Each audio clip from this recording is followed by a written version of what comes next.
이사야 17장. 다메섹에 관한 경고라. 보라, 다메섹이 장차 성읍을 이루지 못하고 무너진 무더기가 될 것이라. 아로엘의 성읍들이 버림을 당하리니 양무리를 치는 곳이 되어 양이 눕되 놀라게 할 자가 없을 것이며, 에브라임의 요새와 다메섹 나라와 아람의 남은 자가 멸절하여 이스라엘 자손의 영광같이 되리라. 만군의 여호와의 말씀이니라. 그날에 야곱의 영광이 쇠하고 그의 살진 몸이 파리하리니, 마치 추수하는 자가 곡식을 거두어 가지고 그의 손으로 이삭을 벤 것 같고 르바임 골짜기에서 이삭을 주운 것 같으리라. 그러나 그 안에 주울 것이 남으리니, 감람나무를 흔들 때에 가장 높은 가지 꼭대기에 과일 두세 개가 남음 같겠고, 무성한 나무의 가장 먼 가지에 네다섯 개가 남음 같으리라. 이스라엘의 하나님 여호와의 말씀이니라. 그날에 사람이 자기를 지으신 이를 바라보겠으며 그의 눈이 이스라엘의 거룩하신 이를 뵙겠고, 자기 손으로 만든 제단을 바라보지 아니하며 자기 손가락으로 지은 아세라나 태양상을 보지 아니할 것이며, 그날에 그 견고한 성읍들이 옛적에 이스라엘 자손 앞에서 버림받은 숯불 속의 처소와 작은 산 꼭대기의 처소 같아서 황폐하리니, 이는 내가 내 구원의 하나님을 잊어버리며 내 능력의 반석을 마음에 두지 아니한 까닭이라. 그러므로 내가 기뻐하는 나무를 심으며 이방의 나무까지도 이종하는도다. 내가 심는 날에 울타리를 두르고 아침에 내 씨가 잘 발육하도록 하였으나, 근심과 심한 슬픔의 날에 농작물이 없어지리라. 슬프다. 많은 민족이 소동하였으되 바다 파도가 치는 소리같이 그들이 소동하였고, 열방이 충돌하였으되 큰 물이 몰려온 같이 그들도 충돌하였도다. 열방이 충돌하기를 많은 물이 몰려온과 같이 하나, 주께서 그들을 꾸짖으시리니 그들이 멀리 도망함이 산에서 겨가 바람 앞에 흩어짐 같겠고 폭풍 앞에 떠도는 티끌 같을 것이라. 보라, 저녁에 두려움을 당하고 아침이 오기 전에 그들이 없어졌나니, 이는 우리를 노력한 자들의 몫이요 우리를 강탈한 자들의 보응이니라.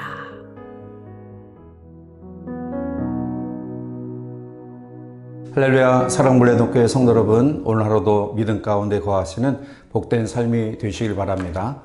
이사야 17장은 세 부분으로 나누어서 생각해 볼 수 있습니다. 1절부터 3절까지는 다메섹에 대한 심판 예언에 대해 말씀하고 있고요. 그리고 4절부터 11절까지 말씀은 북이스라엘에 대한 심판을 예언하고 있습니다. 그리고 마지막 12절부터 14절까지는 아수르에 대한 심판을 예언하고 있는데요. 오늘 우리는 본문 말씀 가운데 특별히 북이스라엘의 심판에 대한 예언을 같이 한번 살펴보며 또 함께 은혜를 나누고자 합니다. 우리는 지금까지 하나님께서 이방인의 심판에 대한 부분들을 우리들이 같이 묵상해 왔습니다. 그런데 오늘 본문은 특이하게 북이스라엘에 대한 심판의 예언을 이야기하고 있습니다. 사랑하는 성도 여러분, 이방인들에 대한 심판에 대해서는 우리가 당연히 생각할 수 있을 것입니다. 왜냐하면 하나님을 외면하고 믿지 않았기 때문에 하나님의 심판이 임한다라는 사실을 우리가 당연하게 또 자연스럽게 받아들일 수 있는데요. 그런데 하나님의 선택된 민족인 이스라엘의 심판에 대해서 우리는 과연 어떻게 생각해야 될까요? 우리는 북이스라엘이 하나님 앞에 무엇 때문에 심판을 받았느냐, 이 죄에 대한 내용을 상고하기 앞서 하나님의 심판을 받음에 대해 우리는 아주 심각하게 생각해야 합니다. 왜냐하면 북이스라엘이 심판을 받는다라는 것은 오늘날 우리에게 있어서 또 형식적인 믿음을 가지고 교회 다님이 천국 가는 보증 수표가 되지 않음을 우리에게 깨닫게 하시기 위함이라는 사실 때문입니다. 당시 이스라엘은 지금으로 말하면 교회였습니다. 이스라엘은 열심히 하나님을 섬겼습니다. 그들은 제사를 열심히 드렸고 그리고 제물을 하나님께 드렸으며 그리고 절기도 빼놓지 않고 하나님 앞에 지켰습니다. 자, 그런데 그러한 선민인 이스라엘 민족이 이방인과 똑같이 심판을 받습니다. 이것은 하나님은 이방인이냐 아니면 유대인이냐 이것을 고려하지 않는다라는 것입니다. 그것은 누가 이스라엘 민족이냐라는 것을 보기보다는 누가 하나님 앞에 진실한 마음을 가지고 섬기느냐에 대한 관심을 가지고 있음을 말씀하고 있습니다.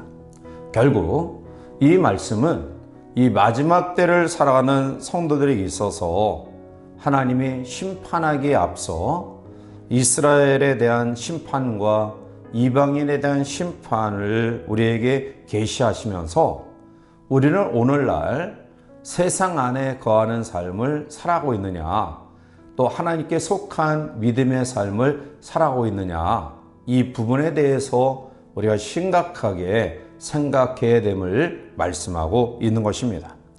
우리는 지금까지 하나님의 말씀 속에 이러한 모든 것들을 생각해 보며 묵상해 왔습니다.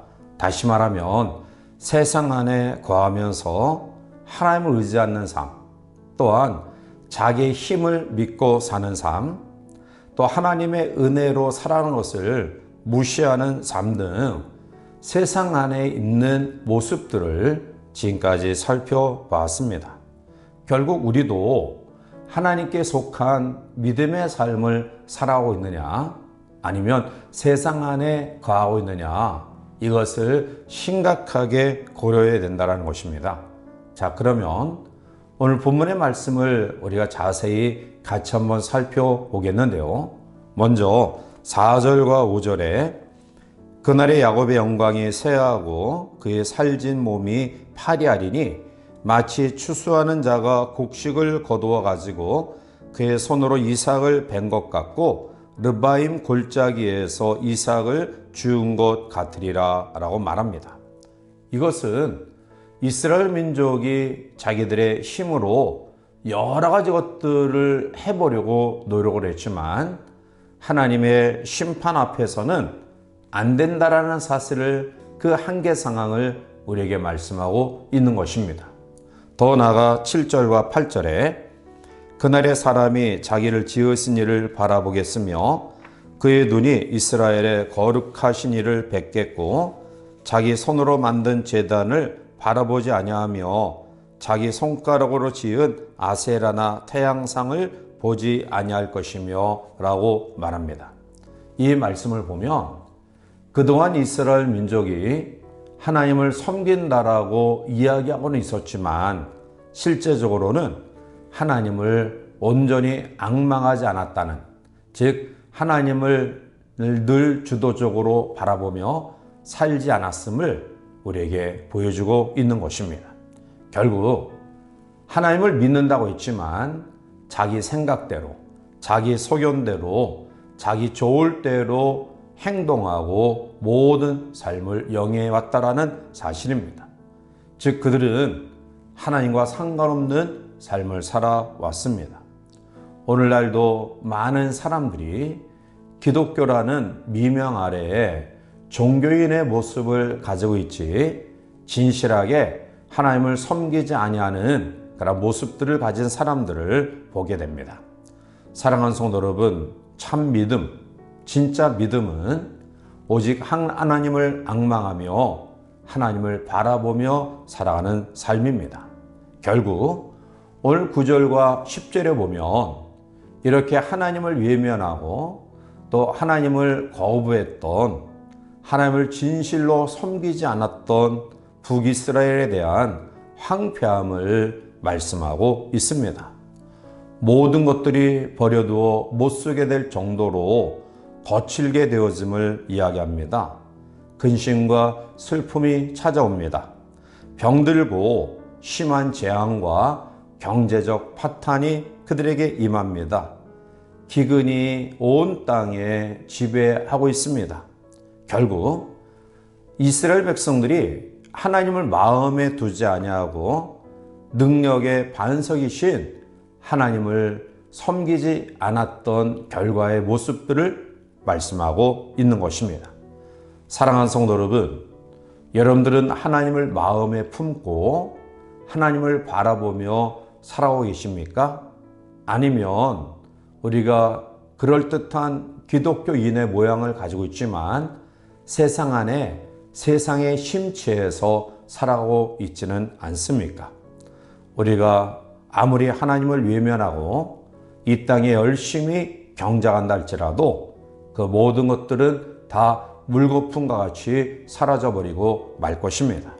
따라서 이스라엘 민족의 심판의 예언을 다시 한번 묵상하면서 우리가 이 마지막 때의 진정 살 길이 무엇인가를 기억하고 여호와 하나님을 진실한 마음으로 앙망하며 바라보는 믿음의 삶을 통해서 큰 위기와 심판 가운데서도 하나님의 인도하심과 보호하심을 받는 복된 성도들이 되시기를 주님의 이름으로 간절히 축원해 드립니다. 함께 기도하시겠습니다. 사랑과 대화 충만하신 거룩하신 하나님, 이스라엘 민족의 심판의 예언을 우리들이 묵상하면서 오늘 진정 하나님이 우리에게 원하시는 것은 우리의 중심이 여호와를 향하고 있는가를 보고 계심을 압니다. 따라서 형식적인 외식적인 종교인이 아니라 우리의 중심을 다하여 여호와 하나님을 앙망하며 하나님을 바라보는 믿음의 삶을 통해서 큰 위기 가운데서도 하나님의 보호하심과 인도하심을 받는 진정한 영적 하나님의 언약 백성들이 되게 축복하여 주시옵소서. 이 하루도 주님과 더불어 동행하는 복된 삶이 되기를 원하오며 예수님의 이름으로 감사하며 간절히 기도하옵나이다. 아멘.